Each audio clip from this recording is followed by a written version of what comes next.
Hello guys, कैसे हैं आप लोग। मैं उम्मीद यही करता हूं कि आप सब खुश रहें, अच्छे रहें। तो आज देखिए हम शुरू करते हैं। उर्दू में आपने सुने होंगे लायके और साबिके, ठीक है। लायके जैसे सफिक्स प्रीफिक्स होता है इंग्लिश में, ठीक उसी तरह के, ठीक। साबिके यानी कि पहले, साब का मतलब पहले और लायके मतलब बाद में, ठीक। तो देखते हैं, लायके पहले पढ़ते हैं। जैसे अंगेज़ है, अंगेज़ एक लायका है। अंगेज़ लगाया जाता है, ठीक है। सॉरी, इन्होंने बाद में लगाया है, बाद में लगाया जाता है। हाँ, लायके मतलब, साब का मतलब पहले होता है, यानी पुराना, ठीक है, पहले का, बीता हुआ। तो बहरहाल अंगेज़ का देखिए, जैसे हैरत अंगेज़। अंगेज़ कैसे लिखा हुआ है, अलिफ नून गाफ ये अंगे और जे मिला दिया, इसमें अंगेज़ हो गया है, ठीक। तो गाइस आप देख सकते हैं हैरत अंगेज़, ये एक वर्ड हो गया। हैरत से हैरत अंगेज़, दहशत से दहशत अंगेज़, दर्द से दर्द अंगेज़, है ना। ये क्वालिफाई करता है वर्ड्स को अपने अपने उसमें, जिस तरह से वर्ड है उसी हिसाब से। उसके बाद देखिए खाना। खाना एक वर्ड है जो कि लगाया जाता है किसी वर्ड के। खाना एक छोटा सा वर्ड है और इसको हम लाइका बोलते हैं, जो कि किसी भी वर्ड के बाद लगाया जाता है, ठीक। लाइका आप यही समझिए कि एक तरह से वर्ड के बाद लगता है, ये है ना, वर्ड के आगे, ठीक। खाना, खाना का मतलब पर्शियन वर्ड है जिसका मतलब होता है घर, ठीक। मैं खाना, मैं बोलते हैं, मैं खाना को बोलते हैं शराब खाना, शराब घर, शराब खाना। बे इन्होंने मिटा दिया है, मैं इसको लिख देता हूँ गाइस, ठीक है। ये बे है, आप ये समझ के चलिए। शराब खाना ये है बर्फ़ खाना, जहाँ बर्फ़ मिलती है।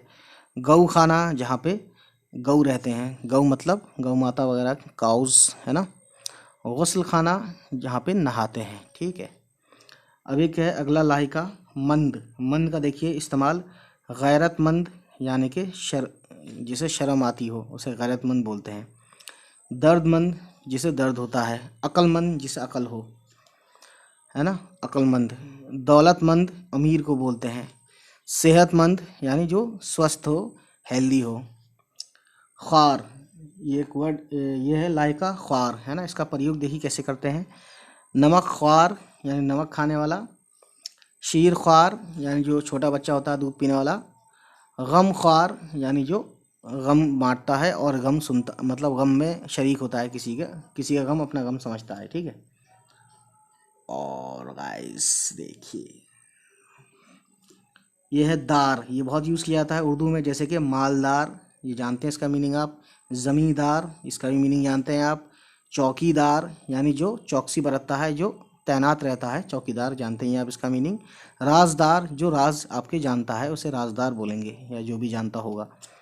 थानेदार, जो थाने में एक तरह से जो मेन हेड होता है थाने का, ठीक। उसी तरीके से गाइस आप देख सकते हैं अगला लाइका है हमारे पास, वाव और रे ज़बर वर। नामवर, फेमस आदमी को नामवर बोलते हैं। ताकतवर, स्ट्रेंथ, मतलब स्ट्रेंथ होती है जिसमें, उसको ताकतवर बोलते हैं, शक्तिशाली। पेशावर यानी काम धंधे करने वाला, यानी एक होता है बेकार, एक होता है पेशावर। तो ये काम धंधे करने वाला शख्स, है ना, जो काम काज करता हो, फालतू ना घूमता हो। उसके बाद दान, है ना, दान।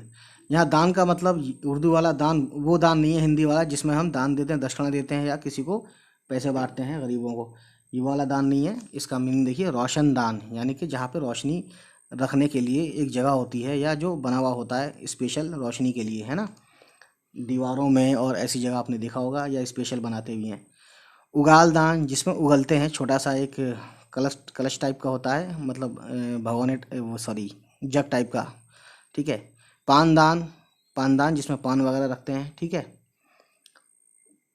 चूहेदान, जिसमें चूहे को पकड़ने का एक जो जाली नुमा होता है लोहे का, ठीक है, उसे बोलते हैं चूहेदान। कूड़ेदान, जहाँ पे कूड़ा रखते हैं, ठीक है गाइस। उसके बाद गाह, गाह, ठीक है। गाह, गाह का मतलब भी शायद, हाँ, जहाँ तक मैं समझ पा रहा हूँ घर होता है। अब देखिए, ईद गाह, ईद के बाद गाह लगा दिया। देखिए ईद अलग एक मीनिंग है, एक त्यौहार का नाम है, लेकिन गाह लगा दिया तो ऐसी जगह जहाँ पे ईद की नमाज़ पढ़ते हैं ओनली, है ना।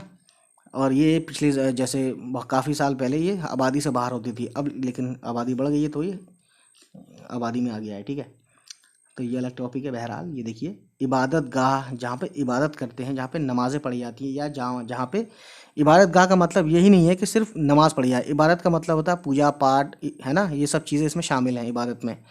तो ऐसी जगह इबादत गाह यानी ऐसी जगह जहाँ पे पूजा भी की जाती हो, या जहाँ पे जिसका अपना अपना धर्म के हिसाब से इबादत करते हैं। ठीक। कुर्बान गाह, कुर्बान गाह जहाँ जैसे कि कुर्बानी जहाँ दी जाती है, या ऐसी जगह जहाँ पे ये सब काम होता है कुर्बानी का। ठीक है, कुर्बानी का, बकरीद वगैरह जो मनाते हैं, ठीक है, वही वाला समझ लो आप। चरागाह, चरागाह बोलते हैं जहाँ पे मवेशियों को, है ना, पशुओं को, मवेशियों को ले जाया जाता है, उन्हें चरने के लिए छोड़ देते हैं, उसके बाद वापस ले आते हैं। ठीक है, बकरी चराने वाले जो ले आते हैं वापस उसको, तो घास वगैरह चरते हैं, उसे बोलते हैं चरागाह, ऐसे इलाके को। शिकारगाह यानी ऐसी जगह जहाँ पे शिकार वगैरह किया जाता हो। You know that very well, नाम से पता चल रहा है।